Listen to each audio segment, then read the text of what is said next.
Good day to everyone. You may have heard this quotation attributed to Confucius. It goes like this: I hear and I forget. I see and I remember. I do and I understand.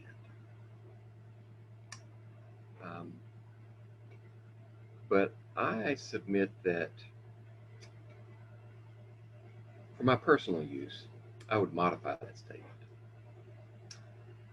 I hear and I go to sleep. I see and I forget. I do and I remember. I teach and I understand.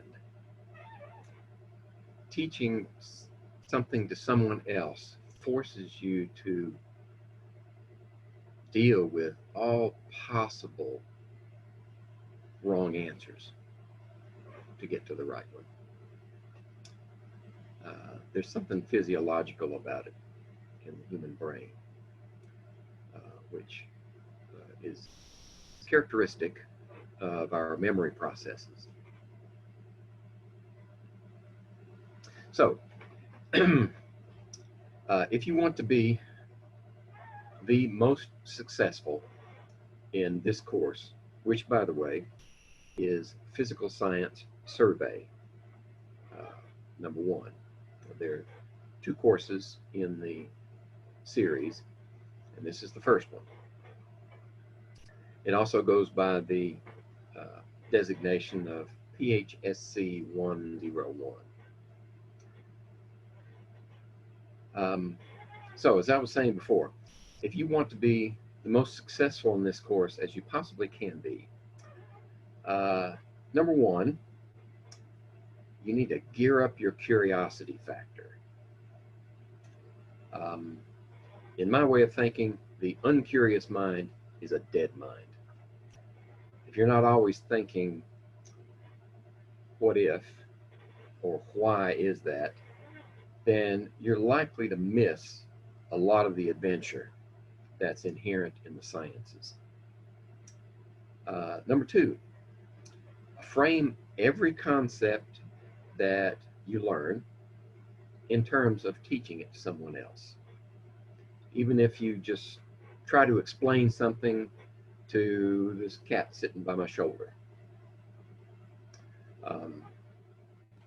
In fact, I used to practice my speeches when I was a student in the science animal room, where we kept our experimental animals.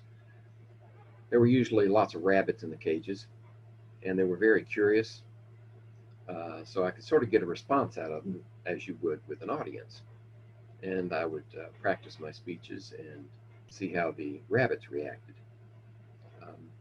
Surprisingly enough, it was very instructive and helpful when I actually got in front of people, because in some respects people are not much different than rabbits.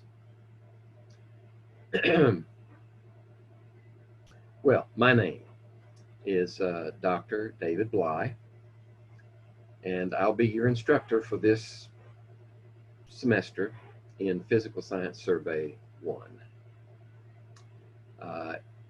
You will probably continue, if you are not completely scared away from the course, with Physical Science Survey 2, and combined they cover all of the various categories of physical sciences. And both classes, including the labs that accompany them, are conducted online. So that presents a set of challenges in itself, and they'll probably become apparent to you as I talk and as you dig into the course later. This particular version of the course that I'm going to show you in just a minute is under revision.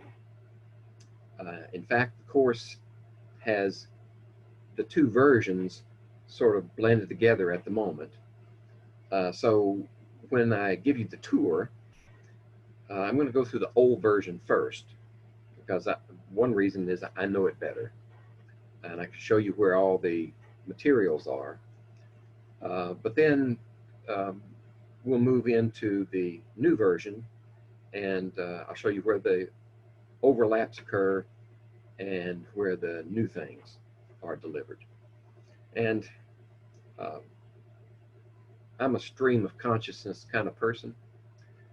So as we go, um, I may cover some new stuff along with the old. Okay, so let's get started. First thing you want to do is access the materials in the Learning Management System, which for New River Community and Technical College is Blackboard. So here's what I'm going to do. I'm going to share the Blackboard screen, and my picture is just going to be moved up into a little thumbnail in the upper corner of your screen.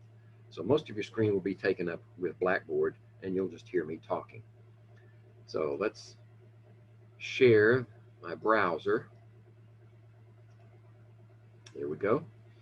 So this is what's known as the home page for New River, and you'll find up here a link to Blackboard. So before you get to this point, at some time, beginning freshmen have to take an orientation course. So you should already know how to access your Blackboard account. If you don't, then you should contact someone in information technology, IT group, and find out how to get into it, what your username is, what your password is. I'm going to put in my username and my password, and that should bring up my Blackboard. This is going to look a little bit different than yours until I get into the course and make the course look like yours will look. Just take a couple of clicks. That's what mine looks like, and yours is going to look like this. Here we go. Okay, so the first thing you'll notice here is that the landing page, the first page of this course, is extremely simple. I love things simple. I'm a KISS kind of person. K-I-S-S. Keep it simple. I'll let you fill in the last S.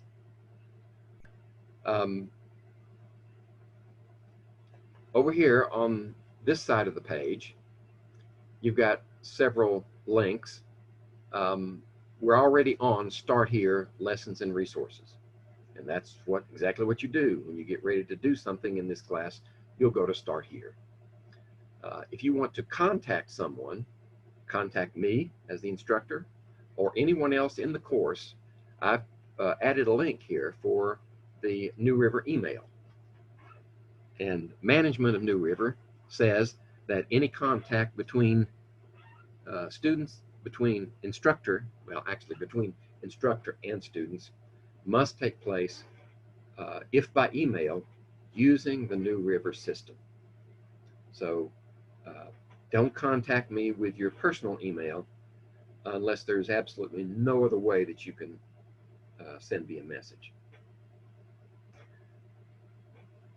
So if you click on this New River email, what you'll see is a selection here. You can either send a message to everyone in the class, or you can go down here to select users, and you can pick out individuals that you may want to contact. The only downside to this link is that it's only good for sending messages. You cannot receive messages by this route. You have to access your email account through New River to get messages. And it's a good idea, while we're on the topic, for you to check your email messages at least once a day, because that is my primary mode of contacting the class, is by email. I know the learning management system, Blackboard, has some internal ways of keeping in touch with students, and some instructors like to use those tools, but I don't. in the interest of keeping it simple, I only contact you through email. Or later, I'll give you my cell phone number and you can text me. And if I receive a text from you, then I will respond with a text. The other interesting, the other useful connection here is My Grades. If you click on My Grades, then it'll take you to another page and it'll show you everything that's expected of you in the class and whether it has a grade with it or not. Of course, as the semester proceeds, that will fill up with numbers. I will show you one that you probably want to stay focused on is, let's see, well, where did it go? Ah, here it is. That's at the top. Course average. Course average as of, and that date will change. I will change it manually on my side.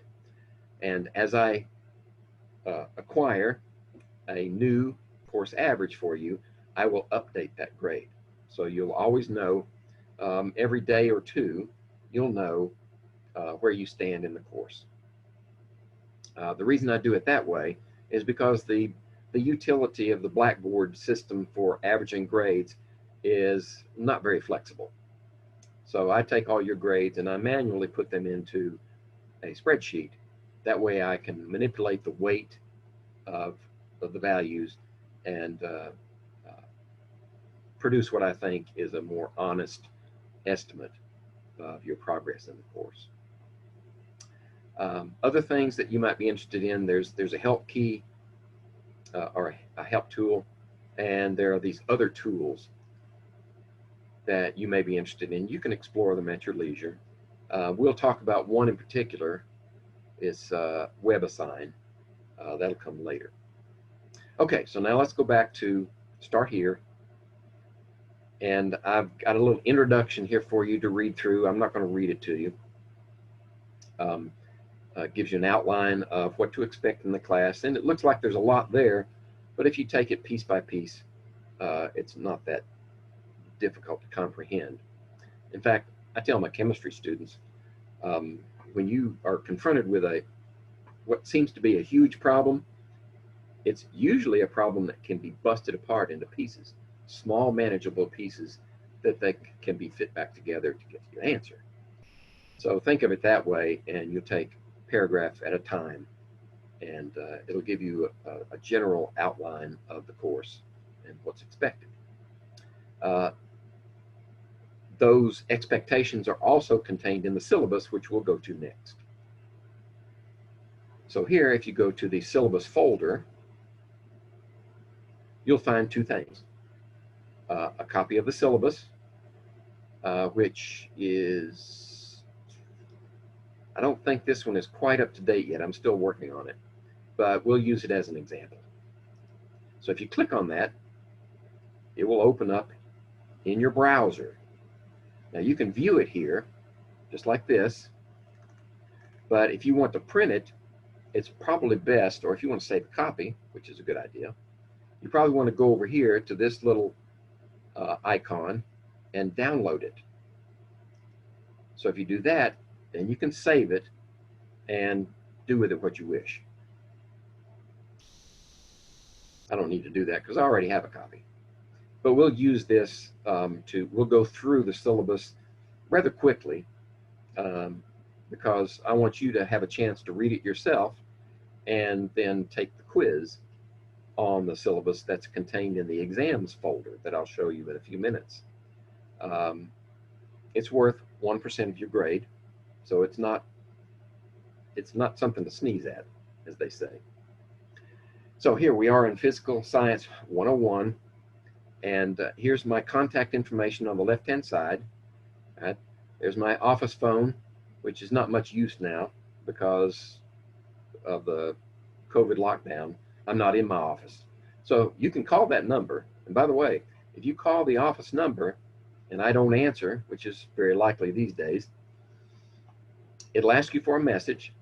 The voice message will be transposed into a a file that can be attached to an email, and it's sent to my email. So I get your message on my email, and I can play it and hear what your message is. So the turnaround is fairly quick.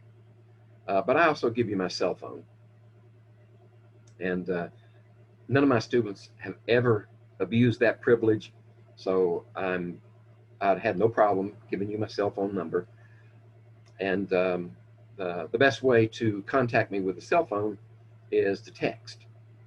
And the first time you text me with a message, be sure and tell me who you are, what class you're in, then your message. And the way that text messages come through in the SMS system, the second and third and subsequent messages are all stacked up underneath that first message. So I know that all those messages that I see, if I see a new one from you later, then I just look up to the top and say, oh, that's from so-and-so. So you only have to tell me with the cell phone who you are and what course you're in the first time. There's my email address. There's where I would be on campus, room 129, the Raleigh campus. And these office hours are not valid yet. I'll be sure and change those when I know exactly what the president of the college is going to do with our scheduling. But those office hours would not actually be in office. They would be by Zoom conferencing, and I will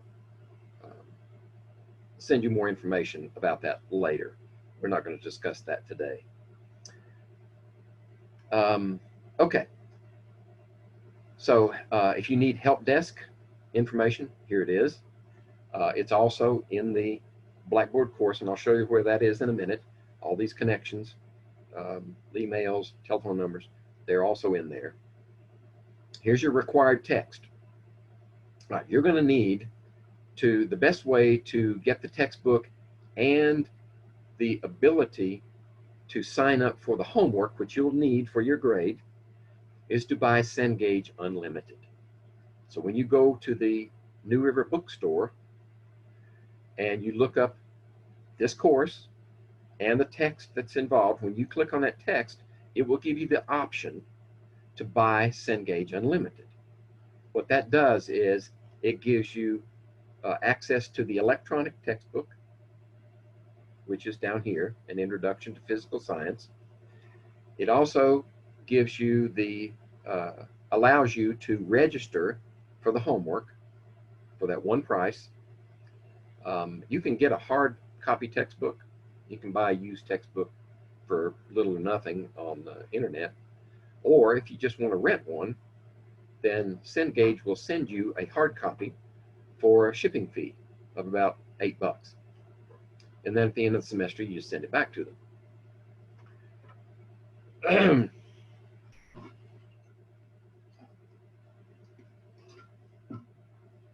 Okay. So, and I'll show you how to register for the homework, which is called Webassign. In fact, those directions are contained in the appendix at the end of the syllabus. So we'll get to that in a few minutes. Here's your textbook. This is what the Cengage Unlimited draws from. And if you want a hard copy, I don't know if you can see this very well, but it'll look something like that. Okay. 14th edition, I think, is the most recent one. The other nice thing about Cengage Unlimited is if you're taking any other courses that use Cengage texts, you only have to buy this once. Cengage Unlimited then gives you access to every textbook in their inventory, even if you're not taking the course. So buy it once, use it either for a semester for $119.99, or if you're going to take both courses in the fall and the spring, the better buy is $179 for the whole year. Okay, what else are you going to need? You're going to need a calculator, and you need a scientific calculator because it has certain functions that are going to be required when you start working problems. Now, how do you know that you've got the right functions on your calculator? I've checked them all out everywhere I can look. All you need to do is look on the package. If the package says scientific, you have a good calculator. So you can shop by price if you want. You know, $6, $7, $8. Sky's the limit, whatever money you've got in your pocket. Scientific calculator, and keep that with you. When you are doing your exams, I don't want to see a cell phone anywhere. And you're going to be taking exams with a proctor. It's called Respondus Monitor and Lockdown Browser. And it uses your computer's camera and microphone to record the session. So I don't want to see cell phone calculators anywhere. Why? It's obvious. Cell phones are way too smart. You could be holding your cell phone.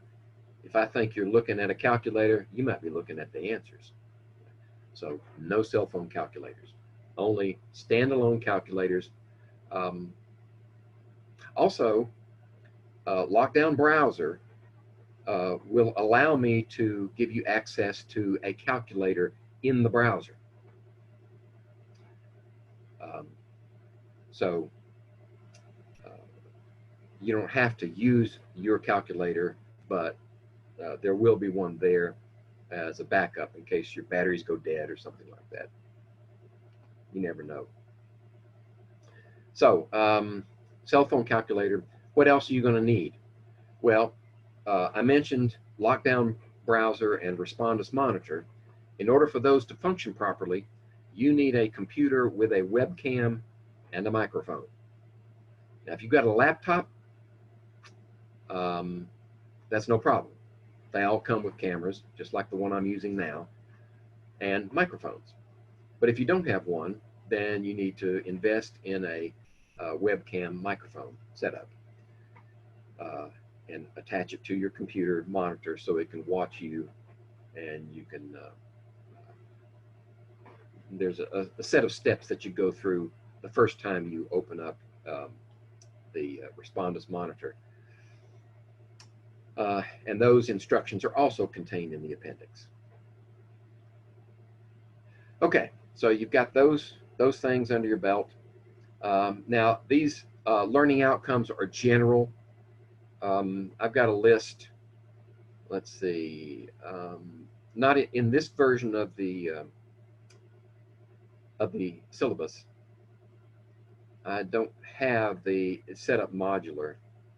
So before the course starts, I'll have the correct syllabus embedded, available at the same location as we acquired this one. But the next most important thing is how are you assessed? Right? That's on everybody's mind. It was always on my mind as a student, although I tried to suppress it because it interfered with my success in the course if I labored too long on the particulars of grading. But for your information, and you need to know this up front, is that there will be regular exams during the course of the semester, and there's one exam per chapter. So it's very simple. You cover one chapter, take an exam on it. Homework is set up exactly the same way from within Webassign. You do homework for one chapter, and you get a grade on it. How much are they worth? Well, let's look. If we take all the exams, your grades, on a percentage basis, and average them together, then that grade, let's say you averaged, say you're pretty bright, and you average 100% on your exams. All your exams average together 100%. That goes into your final grade as 80%. So that 100% is worth 80% of your final grade. Homework is worth 20%. So let's say you're good at homework too. and you got 100% on all your homework, then the weight of your homework is 20%. So 20% from the homework, 80% from the exams, adds together to 100%. Oh, I almost forgot. The homework is actually 19%. Why? Because I need to pull out 1% for the quiz. You got to take a quiz on the syllabus.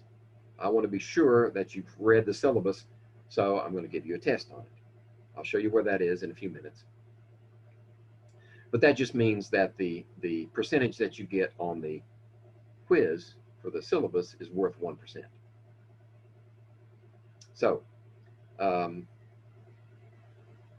example, you know how to calculate your grade point average. Right? You take the grades that you get from all of your courses, and they're worth so many credit hours. Right? So that weights the grade.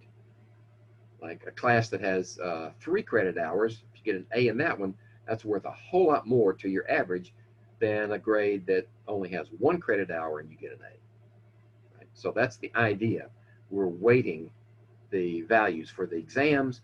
The weight is a lot heavier than it is for the homework. But don't mistake me, if you don't do the homework, you run the risk of not doing well on the exams. I mean, I didn't just make up this homework to aggravate you. The homework is designed to help you get ready for the exams. Right? So get some credit out of your homework and then realize that the exams depend on doing these exercises. Penalties. There are, I'll show you in a minute, there are deadlines, there are dates that the exams have to be completed. And for each day that you're late, there's a 1% penalty.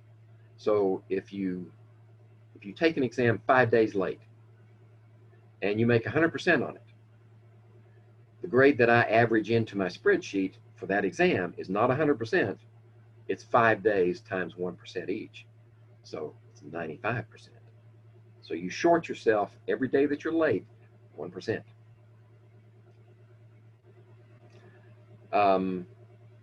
Okay. So I also have this calendar. Now these dates are wrong. Right? Those dates are wrong, but the general flow of the coursework is sequentially in order. So we have chapter 1.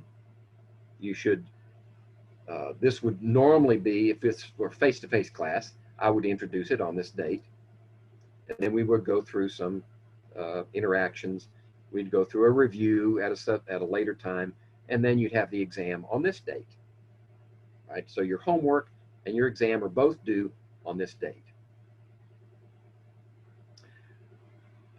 So in this case, it was the suggested starting time for chapter 1 would be the 20th of August. And then 7 days later, take an exam on it in Blackboard. I'll show you where those are in a few minutes. So this is to help keep you on schedule. And that's taking sciences, actually just about any subject you take in small doses, your brain can assimilate it better. Cramming rarely ever works. When I was a student, I only knew two persons that successfully crammed for exams. The problem is, you could ask them about the material for that exam 2 days later, and their memory had gone down to maybe 10% of what they had learned. You want this stuff to stick with you. And the best way for you to stick with you is to take it in small doses. That's why we spread things out. And I give you a schedule. Stay steady, disciplined, study, do the homework, and I'll show you practice exams to get you ready, and you should succeed. At least that's the goal. So there's the schedule. There are important dates I've inserted in here. Last day to drop with a W, that's good to know. Thanksgiving recess, that'll come up. And then when the final grades are due. So that final grade due date is the hard date. Nothing comes in late after that. Right? If you've got anything late and that date shows up, forget about it. It's not worth anything anymore. I have to turn these grades in, have no choice. Okay. So these are some general items that are required by management.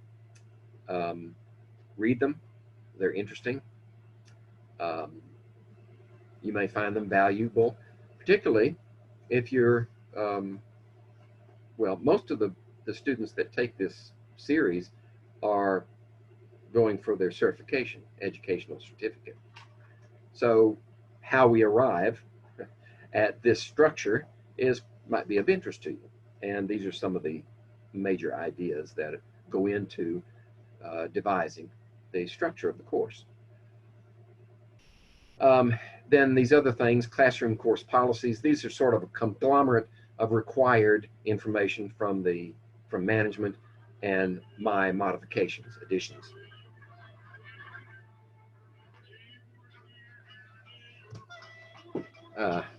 Background noise, sorry. Honor code, students rarely cheat, but we have to be careful, right? It's not fair to those who don't cheat if we let just anybody come in and cheat. So it's in the best interest of those who are honest to watch out for the cheaters, few as they may be, right? And that's one of the reasons that we use the Respondus monitor lockdown browser. Attendance policy. If you meet the deadlines for your exams and homework, I will count you present. You are not just attending, you are participating.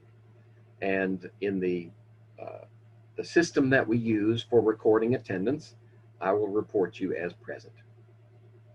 If you miss a deadline, I'll go in and report you as absent. And then somebody on up the line might get in touch with you, either through email or phone call. So if you don't want to hear from anybody else but me regarding your attendance, be sure you do your exams on time and your homework on time. Makeup testing. Makeup testing is a non-issue in an online course. Right? You're either on time or you're not. And if you're late with the tests, which are available in sequence, I'll show you how that works in a minute, then there's no need for makeup testing. Let's see, interesting. Students invariably ask me for extra credit, and they usually do it later in the semester when they get in trouble with their grades and they're scrambling for points. This is my policy. If there is opportunity for bonus or extra credit on any exam, any homework, any other type of activity, it's offered to every student without prejudice. I don't give extra credit for special cases. So extra credit will from time to time show up, and you can take it or leave it. Here's a blurb on exam etiquette. Since there's also, there should be a statement in here on exam, I think it is buried in here. When you're taking your exam, you're on camera, right? So you should behave as if you are sitting in class, and you should be dressed appropriately. In other words, you don't sit in your bed, you don't recline with a tablet and do your work or take your test. You sit up at a table, facing your camera, take the exam, no one else in the room but you. I don't want any friends, no family, especially no small children and no animals that can distract.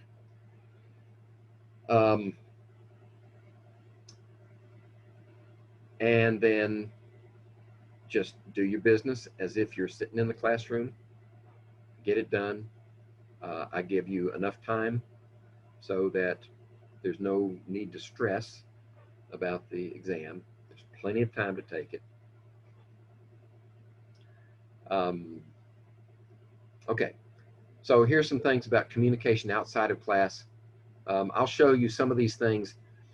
Materials I deliver in the course itself are in several different formats, and we'll cover those as we go.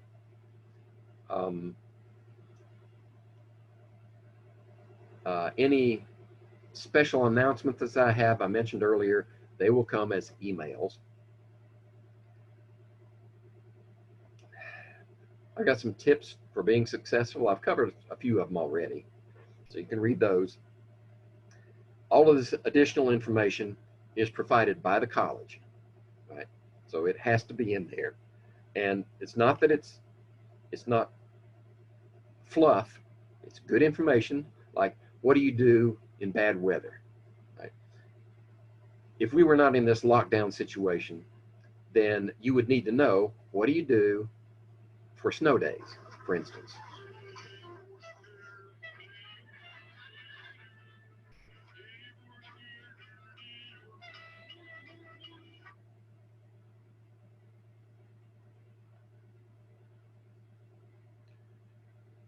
Well, no, I'm not, I can't pause right now. Okay, bear with me.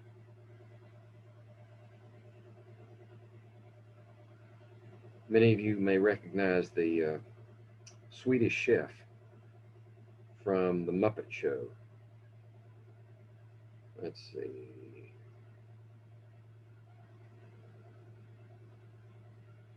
Well, okay.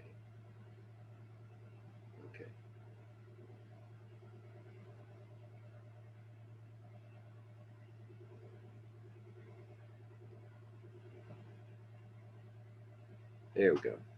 That ought to silence him for a while. Okay. So that's our inclement weather policy. So if we ever get back to in-seat classes, for those of you, of course, this is online class, but if you have some in-seat classes normally, then once we get back to them, this is where you find the information for how you respond. What's the school policy on inclement weather? There's Americans with Disabilities Act services. These links are also included in the Blackboard course, and I'll show you where those are in just a minute. I'm running long. I apologize. I'm a long-winded person. I can't help it. Library services. And now we get to the appendices. The first appendix is, how do you sign up for the homework under Cengage Webassign? Once you have bought Cengage Unlimited, then that gives you access to everything that Cengage offers. And they will remember you the first time you log in. Right? In fact, when you buy Cengage Unlimited, you need to, the information will be given to you through the bookstore when you buy it. Or if you go straight to Cengage from within Blackboard, then you will have to create a login and purchase it that way. If you're using financial assistance, then you'll have to go through the bookstore, the MBS bookstore. But when you sign up for Webassign, you have to go to Webassign through Blackboard, through the link in Blackboard, because Webassign and Blackboard are linked together, and all the results that you produce in your Webassign activities show up in Blackboard automatically. If you try to register for the course, which you can do outside of Blackboard, you can do all the homework, but I'll never see it. It'll never be recorded. You won't get credit for it. So you better go through Blackboard. And this is how you do it. These step by step with screenshots, right? What to expect, what you're going to see. All right. That's Webassign. Now for the Respondus, Monitor, and Lockdown Browser, these are the steps that you follow. Information is given about what type of hardware you need and the steps that you need to take to first install Respondus Lockdown Browser. You need to install it on your computer from this link right here. If you can't go directly from that link to your browser to download the app, then you need to highlight it, copy and paste it into your browser. The reason you need to go from this link only is because that is the one that is assigned to New River by Respondus Lockdown Browser. If you don't go there, then you will not get the correct version and will not be able to take your exams using this utility. And by the way, anytime you take an exam, you have to go to that app first. Then you can go into Blackboard. Once you're in the Lockdown Browser, you can go into Blackboard and access the exams that way.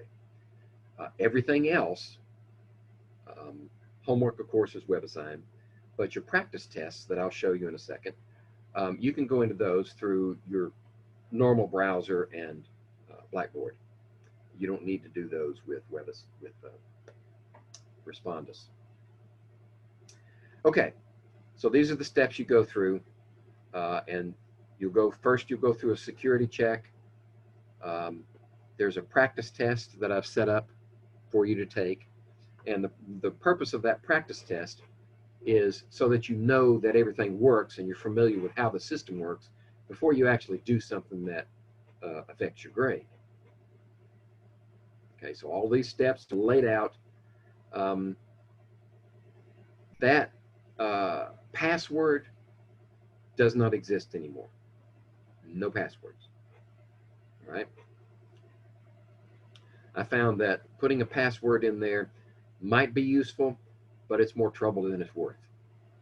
So once you get into Lockdown Browser and you call up the exam that's due for that chapter, then you'll go straight into it. There's no password required.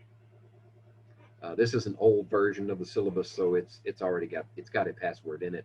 That will be gone in the version that is available when the semester starts. Some other comments, and that's it for the syllabus. I know it took us a long time to get through that syllabus, and I apologize, but we've covered a lot of ground simply by going through the syllabus. Okay, so let's go back to the course, and in order to do that, I need to, let's see, I'm in the wrong tab, so I need to go back. Here we go. No, that's not the right one. Hold on a second. There we go. Okay. It's blocked by one of my toolbars. Okay. So I better pick it up. Here's my schedule, and this will tell you what class I'm in. Some of my classes are synchronous. That is, even though I'm online, I'm actually talking to my class real time, and during those times, don't contact me. Right? But I do have, and this is not the current schedule, but it'll look like this once I create one. I have office hours blocked out, and during those office hour times, I will be on Zoom, and all you have to do is with the link that I send you, and it will be included in the syllabus. The link that I send you and the link that's in Blackboard, of course, which is not there yet, but it will be. You click on that link and you can bring up Zoom on your computer. I'll already be there, and you can ask me questions. We can talk about anything. So that's my schedule. Okay, so let's go back to start here. And we've covered the syllabus. Here's support services. This folder contains numerous links and information for the types of support services. They may be within these folders. So if you need that information, it's there. There's your student handbook. There's online student orientation. That's one thing that incoming freshmen have to take. They have to complete this before they can register for any courses. Student Success Center, there are a host of different things that are available there. If you're a veteran, here's where you register with the emergency alert system.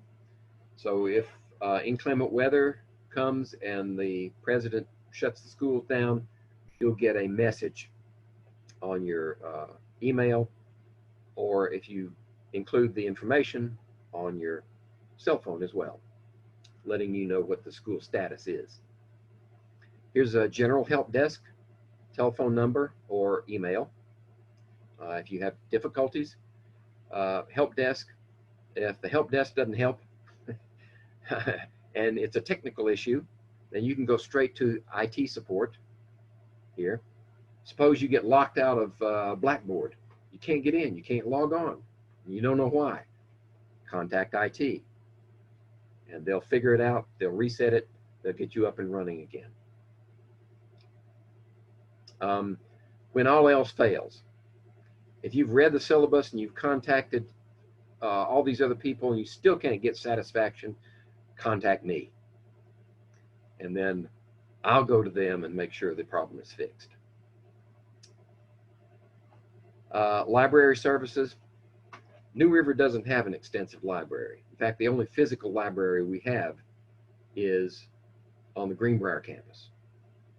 But there may be other library services that are available. I'm no expert on it. I don't know. So research yourself. I have a tendency to just go to primary sources.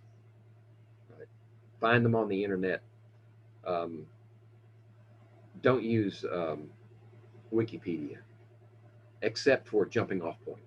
You can go to Wikipedia, and I do, as a place to jump off and help you find primary sources.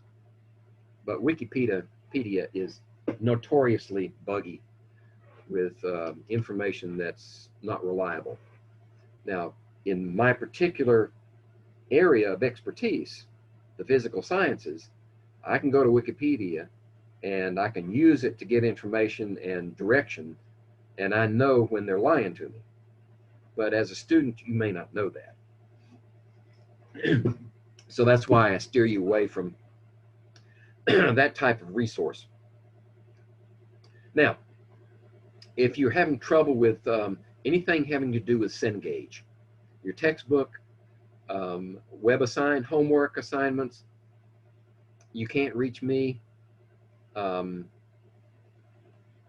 then here's your contact information for Webassign.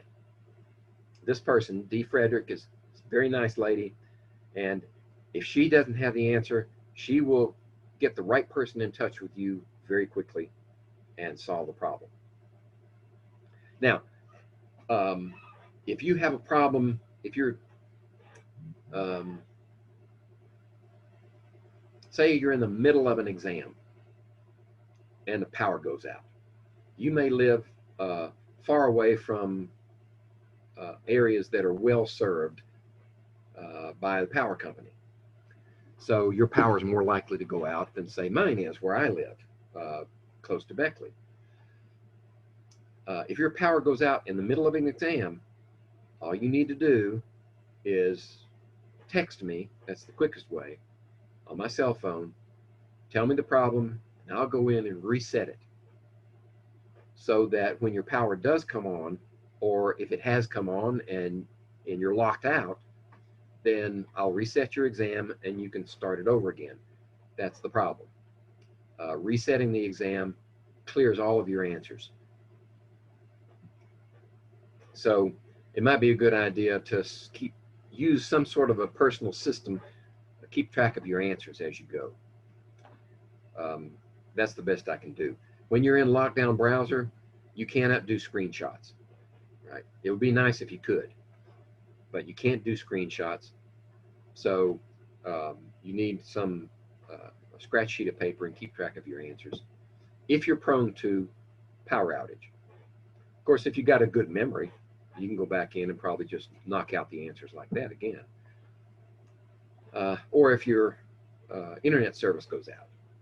Now mine does that sometimes. So that's in case of an exam. If you're working on your homework though, in Webassign, then each time you give an answer for a homework problem, there's a link to the side that says submit. If you submit your answers each time you finish a question, then those answers are saved. If your power goes out or you lose your internet, then you can go back into Webassign and pick up where you left off. No problem. If you're working a problem in Webassign, here's a good one that I get a lot. If you're working a problem in Webassign and you think you've got the right answer and it tells you you're wrong, and the hint that comes after a wrong answer doesn't help you any, then what you can do is, for that question, at the bottom of the question, there is a contact instructor, a contact teacher, and you click on that, and you put in, it should already have my email address, and you send me a message with some text that tells me the problem that you're having. It also gives me a link to Webassign to go directly to that problem. So when you're telling me about it, I read your text, I see the problem, and I can figure out what's wrong. You know, maybe I don't want to give you the answer, of course. Maybe I want to give you a hint that's a little better than the one that Webassign gives you, and maybe work an example problem, and then you go in and work it with their data, and hopefully you'll learn something in the process. That's the whole point of this exercise anyway. If you're not learning anything, then you're just spinning your wheels. Okay, so let's go back. Also, you may notice right along here at the top, if you're unfamiliar with Blackboard, there's what we call breadcrumbs. So you can go back through here and drill back as far as, say, if you go several levels deep, you can drill back just by clicking that link and go back to an earlier page. Okay, so we've gotten to that. Now, how do I introduce the material? Well, in the PowerPoints folder, now this is the old version. Right? In the PowerPoints folder, I've got folders for each chapter, which means each exam. So if you go into this first one, click on Chapter 1, this one is, I'm beginning to set it up with your objectives. So this gives you an idea of what we're trying to accomplish in this chapter. And then the PowerPoint slides that are associated with the chapter will introduce the subject. You go in and click on these, and if you have Microsoft Office installed on your computer, then if you click on that one, it will come up and ask you to open it in your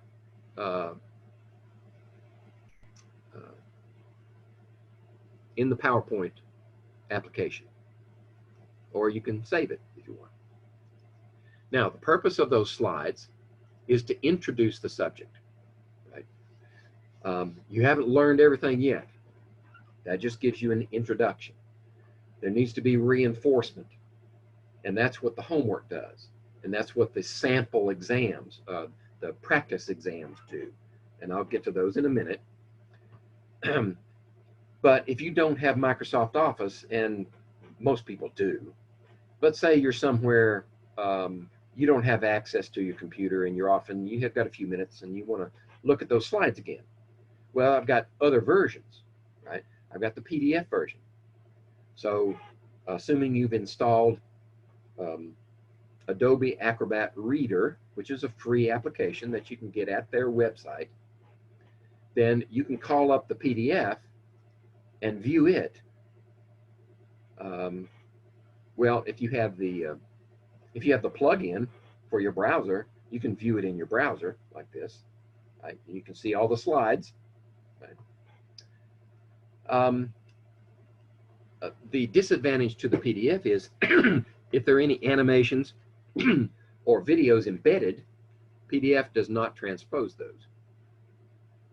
So I've created this other one called HTML5. So I've converted the PowerPoints to a browser-friendly version, which is HTML language. And if you call that up, it will open in your browser, and you can cycle through the slides. And if there are any animations, if there are any videos embedded, they will show in the browser. So it's almost as good. It's a little smaller, but it's almost as good as PowerPoints in Microsoft Office. Okay, every one of these chapters is set up this way, except the rest of them don't have these objectives yet, but they will. Okay, we can go back to the PowerPoints. You can see all these, right? And there's a subtext for each one to show you basically what we're talking about. Notice we get down to chapter 10, and then we skip to chapter 15. So what's in between 10 and 15? That comes in the second semester of Physical Science Survey, right? I'm not going to tell you what that is, though. So spoil the fun. Then you skip into 15, and we talk about places and times. How do you know your place on the surface of the Earth? How do we tell time, both on the Earth and astronomically speaking? We talk about the solar system. So we get basically physics in the first 10 chapters, and then we get astronomy and atmospherics. No, astronomy, excuse me, just astronomy. And earth science. Not even earth science. Let's just say astronomy in the second half. Okay, so that's the way the topics are introduced by PowerPoint slides. Then we come down to reviews. Okay, the reviews are, for each of the chapters, these are Blackboard exams. They're set up exactly like the exams that you'll take for points, for grades. Only with these, you can take them over and over and over again, as many times as you want. Each time you take them, the system will grade it, give you a grade, and show you which ones you got wrong. So you can practice, right? You can drill. And you take these reviews, these practice exams, you take in your native browser. You don't have to go to Lockdown Browser to get to these. You just say begin, go through them, save it, it'll give you a score, take it again if you want. I do not see these scores that you're getting for those.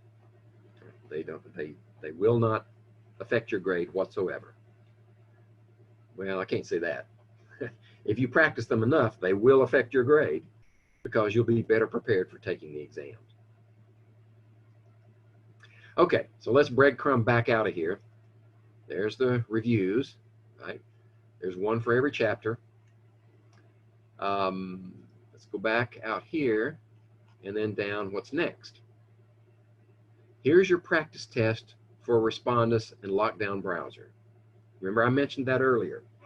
So the first time you go into Respondus Monitor, Lockdown Browser, in the Lockdown Browser, then you go from that browser and you call up Blackboard from within that browser.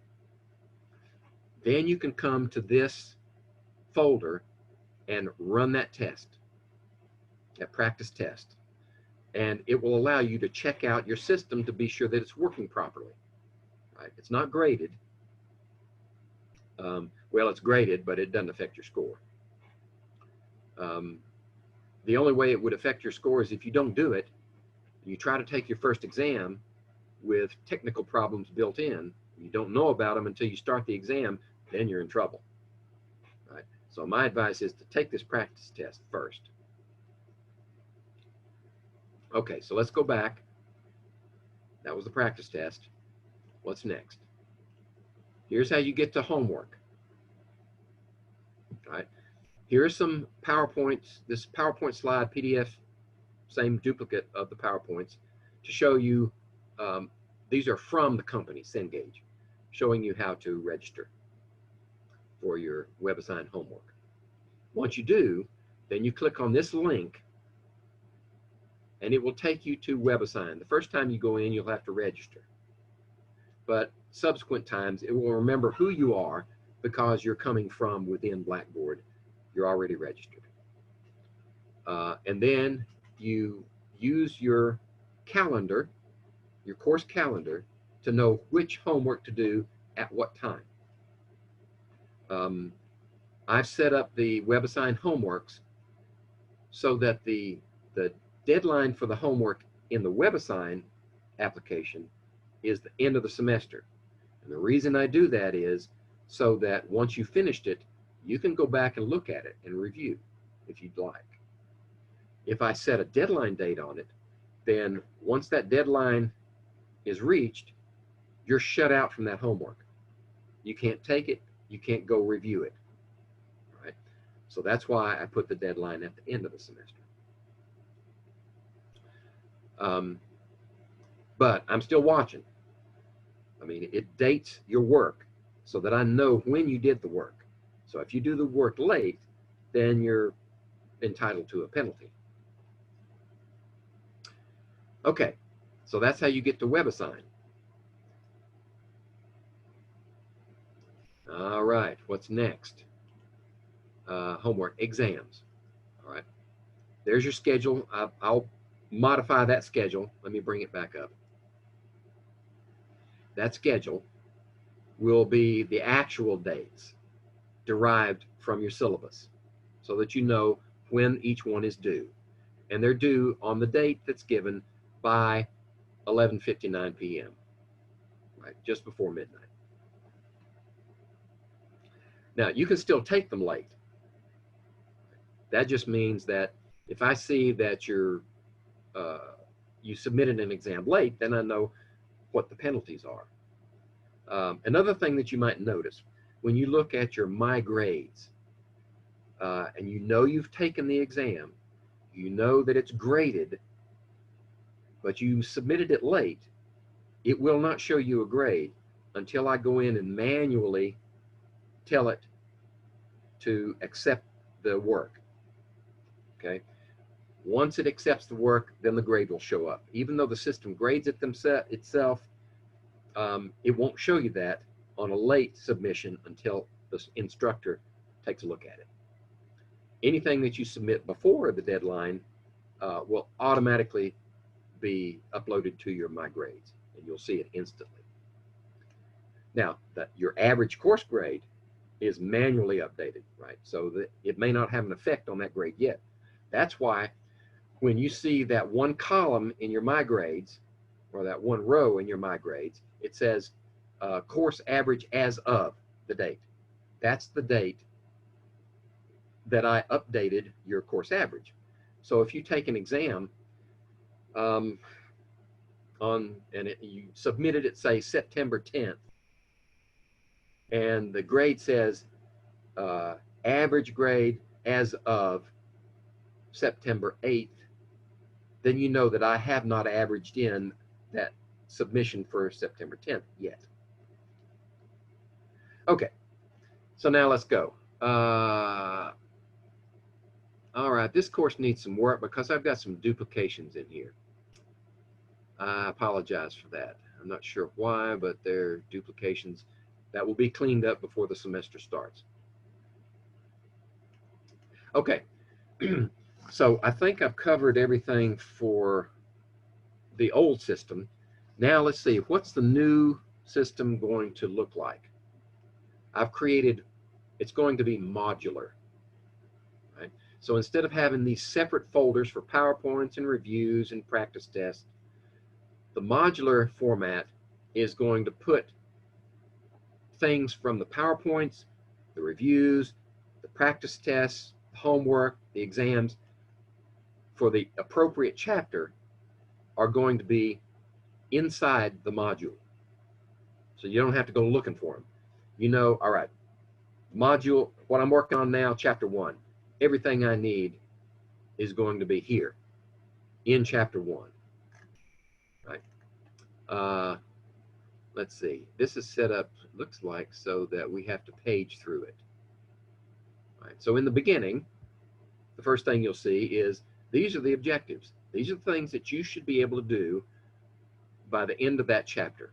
Once you've done introduction, reinforcements through homework and practice tests and all that, and then you should be able to do these things and pass the exam. So the next thing, I think there's a formatting issue here. I'll have to work on that. Let's see.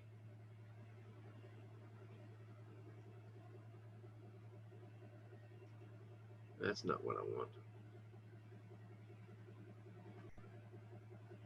Let's go back here. I'm supposed to be able to scroll down through it. All right, I'll figure it out before it's done. Before I give it to you, of course. So the next thing we're going to see is the PowerPoints. Right, so here's the PowerPoint slides that are available. Because I click that next page, it automatically shows up. So you can look at the PowerPoints.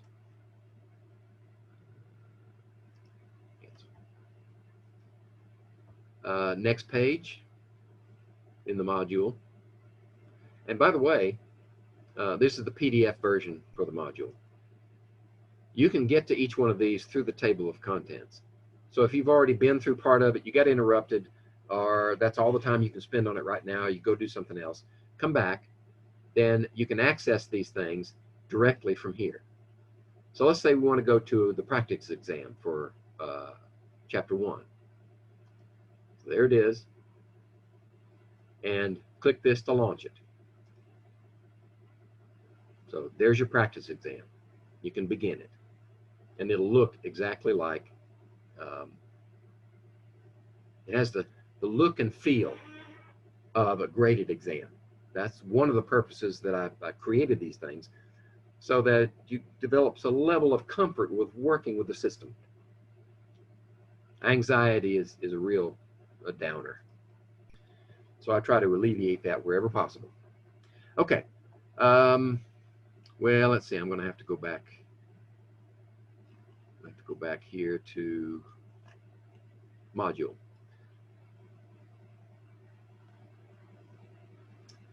So there's the practice exam. Here's the homework, your Webassign link, and there's the chapter 1 exam. There will be a couple of other things in here that I'm going to add as I go. And the other thing that I'm going to do is I'm going to, I want to get the right terminology. It's called adaptive release. So I'm going to set these things up so that you won't see the next module until you've finished the one before it. That means, for instance, module 2, chapter 2 is hidden until you finish chapter 1. And then that sends a signal to module 2 to become available. And if I set it up right, all of the modules will remain open as you complete them. So you'll stack them up, 1, 2, 3, 4, up through 10, and then skip to 15 and go on down. But the subsequent modules won't appear until you finish the ones before them. That's so that you don't skip ahead and try to do material that you're not prepared for. It's a safety precaution. But you can work through these things as fast as you want. If you finish a module ahead of time, then the second one will be available. You can go right into it. And every semester, I have 2 or 3 students that are finished with the course 2 weeks early. Okay, so I think I've got my my directions here to help me along. Parting words. First, I apologize again. This is a very long video, and whoever views this is probably gonna go to sleep. They hear and they go to sleep, just like I said at the very beginning. But you can stop, go take a breather, and come back and finish the recording. So, parting words. Let's go back to start here.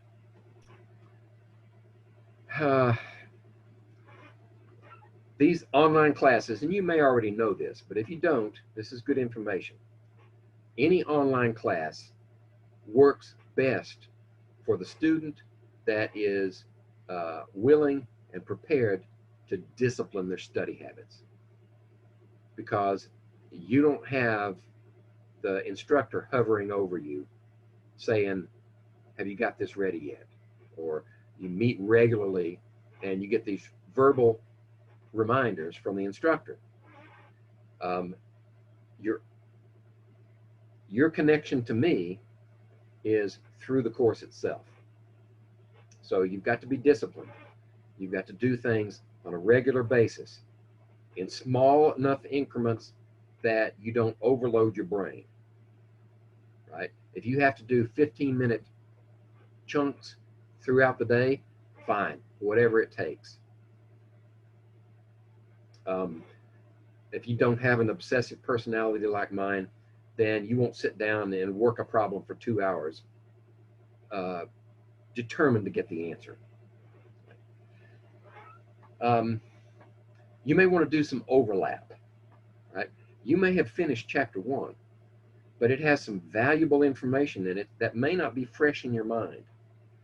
So you get into chapter 2 and say, wait a minute, we covered that in chapter 1. I better go back and look at that. Right? So you can do some overlap. Now, you may not have to do overlap if you're just banging through these chapters and there's no time for you to forget what you just learned. Right? Then you can just roll ahead. That's fine. But sometimes overlap works well.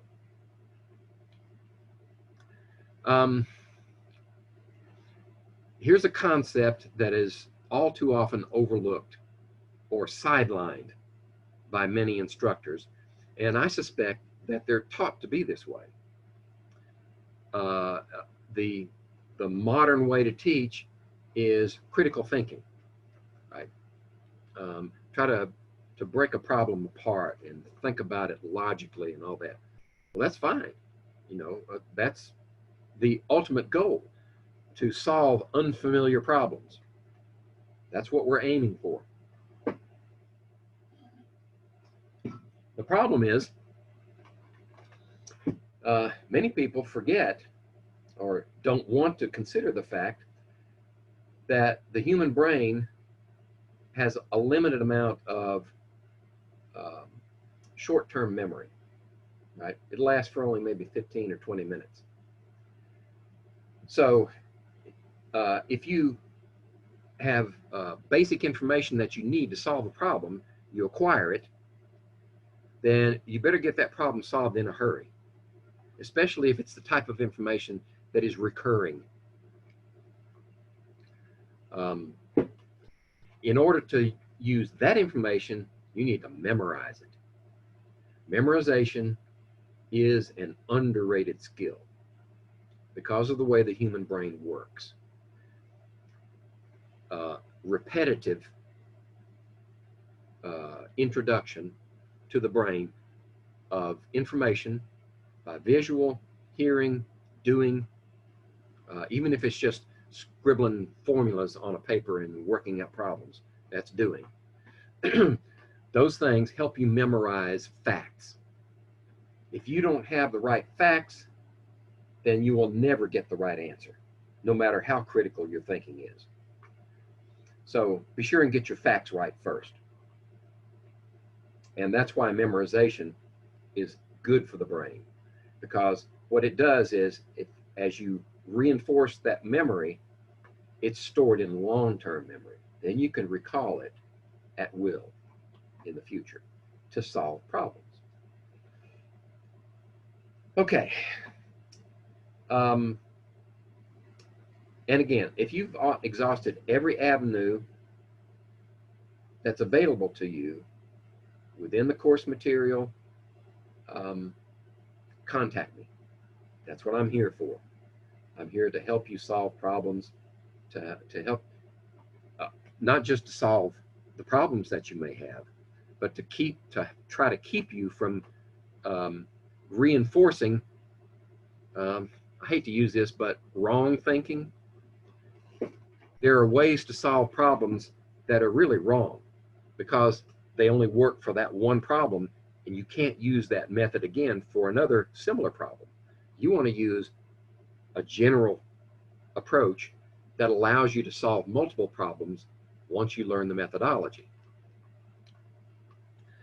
So that's one of my purposes as well, is to keep you from learning the wrong things and reinforcing them, like I was talking about earlier, reinforcing those wrong habits into your long-term memory. We don't want that, because those things are hard to get rid of.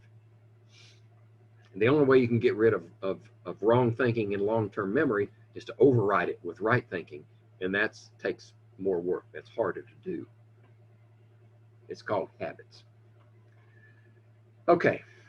I would wish you good luck in this course, but for a good student, they make their own luck by hard work, perseverance, steady, repetitive if necessary. I tell my chemistry students,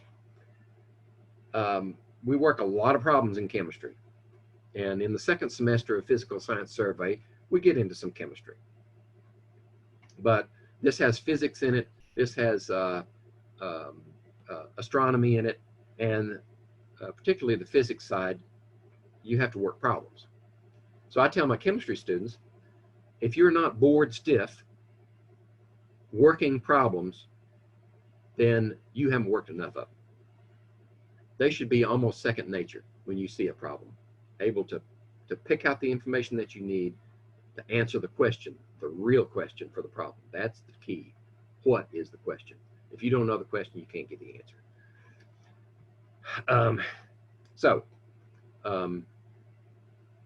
You know that you're working enough problems if you're bored doing them, because you have ingrained the ability to solve that type of problem, which is great. Then you can move on to something else. So with that being said, I apologize again for the length of this video, and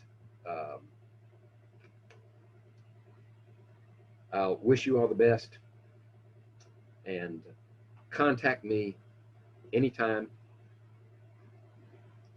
even late hours. I know some instructors don't like to be contacted after 9 o'clock. Many of my students work up to 9 o'clock, so the only time they have is late at night, after they're off of work, after the kids are put to bed.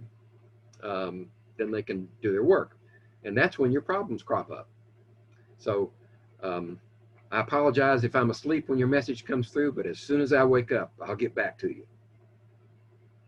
And with that being said, I'm going to shut up and stop this video. And best of everything to you in this course. I'm here for you, and your success.